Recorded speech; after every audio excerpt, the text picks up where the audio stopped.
Mercredi 8 novembre 2023, mesdames et messieurs, bonjour. L'actualité est telle que vue, traitée et publiée par nos confrères de la presse écrite ce matin. Et on démarre par la manchette du quotidien Maison d'Abarou. Après le déguerpissement des populations des espaces publics, qu'en est-il des herbes sauvages qui mettent la vie des usagers de la route en danger? Dans le chapeau, le gouvernement, à travers les maires, a dégagé des citoyens installés aux abords des rues sous prétexte de libération des espaces publics. Il a ainsi détruit le commerce de plusieurs veuves, orphelins et pères de famille.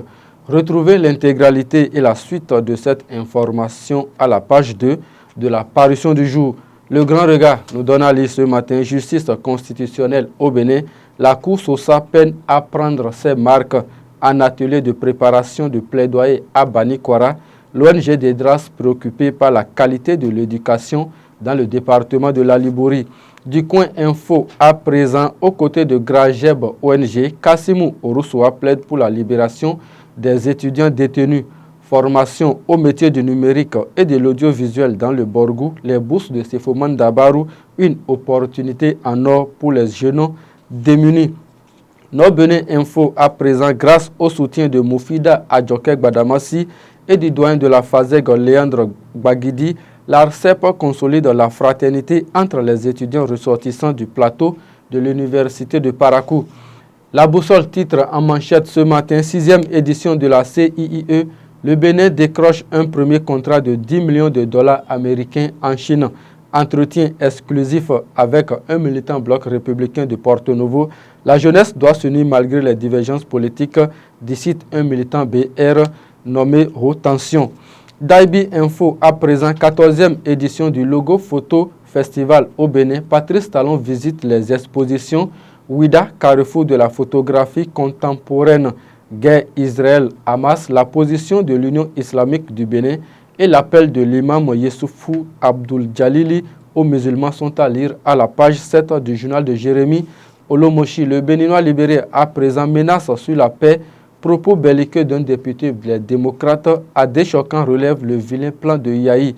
Ambassade du Bénin en Chine, Simon Pierre à Dovelandé. Le drame, le désespoir de Talon, la plaie de la rupture. L'hebdomadaire Olofofo nous donne à lire ce mercredi: Bénin qui paie les conséquences de l'embargo contre le Niger. Bénin politique, réforme du système partisan, le constat d'échec. Côte d'Ivoire, la folle rumeur de l'arrestation de Guillaume Soro est également disponible dans les colonnes du journal Info Matin. Comme deux frères siamois dans un duel à distance, les ombres de Talon et de Yahi planent sur les présidentielles de 2026. Le Matin, quant à lui, parle de l'Assemblée nationale. Question d'actualité au gouvernement. Face à face, ministres et députés. Demain jeudi, religion, la position de l'Église catholique au sujet de la décision de la tenue de comptabilité de l'OADA est à lire à la page 2 du journal Le Matin. Le matinal à présent, malgré les efforts de l'exécutif, le travail des enfants persiste dans le département du Zou. La répression, seul moyen contre le phénomène, licenciement de plus de 200 agents de la Sucobé de Savais. Le gouvernement va s'expliquer aux députés. Fraternité à présent, libération des espaces publics à Kokokodji.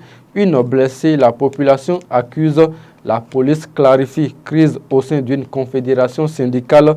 La CGTB vit des heures difficiles, titre le journal de Ménotin. Matin Libre nous donne à lire ce matin: enseignement secondaire, ça chauffe chez Yves Kwaro-Chabi. Des AME et CP mécontents, un appel aux retraités à polémique. Acte de clémence du chef de l'État. Qu'est-ce qui bloque la grâce présidentielle 2023, s'interroge le journal de Sidikou Karimou. Et les autres titres du quotidien Maison pour mettre un thème à cette revue des titres. Lancement des journées portes ouvertes de la fonction publique dans le Borgou. 4 jours pour échanger sur le suivi et la gestion des carrières. Conservation de la biodiversité à travers l'élaboration des projets PISCA. Les OSC des collines ont tout pour soumettre de bons projets. Santé au Bénin, la BME des recrute à plusieurs postes. Ce sera tout pour cette revue des titres. Merci à toute l'équipe de réalisation. Retrouvez-moi demain pour un autre numéro. D'ici là, portez-vous bien.